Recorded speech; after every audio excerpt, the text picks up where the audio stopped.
Well, the dust is settling here at St James's Park after another huge win for Newcastle United. This time against Manchester United. Where do you really start with that one? I think anybody who says Man United were dismal, Man United weren't very good, would be right to a degree. But also you have to give a lot of credit to Newcastle because they made them look like that. Many times in years gone by, Manchester United have been to this wonderful stadium behind me and really piled on the agony, but not tonight. It was Newcastle's night from the word go. It was just a case of when the breakthrough was going to come and whether they were going to be able to add to it. It wasn't obviously quite a 5-0, it wasn't even a 2-0 from last season, but look, Man United had one measly shot on target here tonight. Yes, they turned on the pressure late in the game, but by that time it was too late. It was too little too late because Newcastle had a real handle on things. I mean, the first half Newcastle could have gone in 2 or 3-0 up. They really could. Man United made them turn round from the kick-off, made Newcastle shoot uphill in the second half. Obviously somebody on the bench, maybe Steve McLaren, had that little idea, but it didn't pay off because Man United could get nowhere near the goal in the first half. And I think really when all said and done after this game, Man United were lucky to leave here with only a 1-0 defeat. It was Anthony Gordon's goal that won it. A really slick move. We'd seen a few moves like it throughout the game, throughout the first half.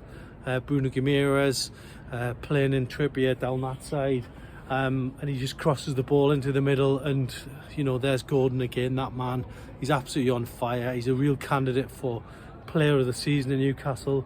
I do wonder how long it's going to be before he gets in the England squad, but yeah, he's been worth every penny Newcastle paid for him, and I think he's just going to continue to show how good he is in the months moving forward.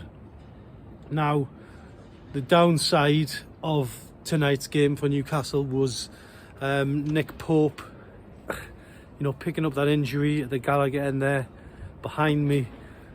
Didn't look like it was anything big. He just went down. It was innocuous.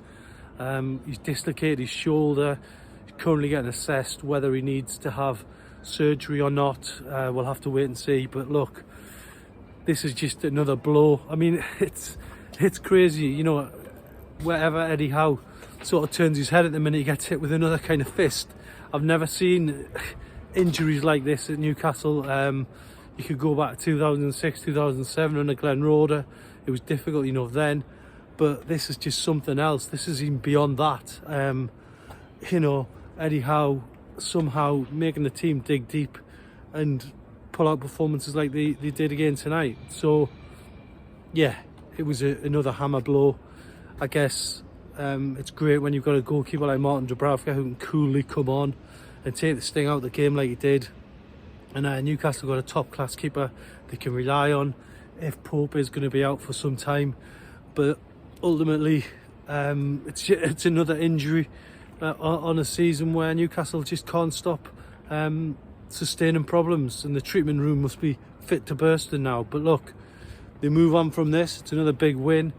They go into the top 5 in the table. They finally get past Manchester United, and everything's to play for, and the mood is upbeat.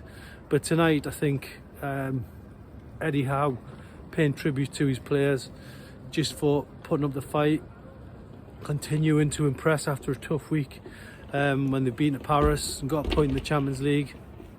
Everything's going well for Newcastle at the minute, apart from the injuries. So that's a bitter pill to swallow, but Newcastle will move on from this, have another week to recover, another big game around the corner. But I think really tonight, looking around St James's Park, the dust just starting to settle now. It's just been another famous night here, another big win in front of the cameras, and Newcastle United just keep digging deep and finding performances, and you've got to take your hat off to them.